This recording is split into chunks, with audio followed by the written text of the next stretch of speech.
A Rapid Penang bus driver was stabbed in his left thigh by a female passenger on board a bus at Jalan Paya Terubong in Rilau, Penang early this morning. He is currently being treated at the Penang Hospital's intensive care unit and is believed to be in critical condition.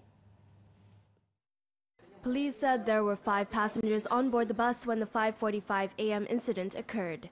27-year-old Aishamuddin Yaakob was driving the bus when the passenger in her 40s suddenly stabbed him. She then bolted from the scene immediately after the injured bus driver stopped the vehicle. Daripada maklumat daripada saksi bebas mengatakan bahawa wanita ini adalah pengguna bas rapid dan mengikut maklumat itu pemandu bas itu baru bekerja dengan rapid. So dia tidak faham di mana sepatutnya berhenti lah perempuan itu berhenti. So mungkin daripada kejadian itu menyebabkan dia bertindak untuk menikam mangsa lah.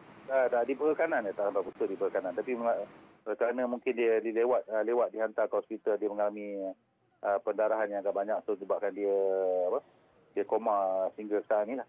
Authorities are currently hot on the trail of the woman who is believed to be mentally unstable. The case is being investigated under the Penal Code for causing hurt.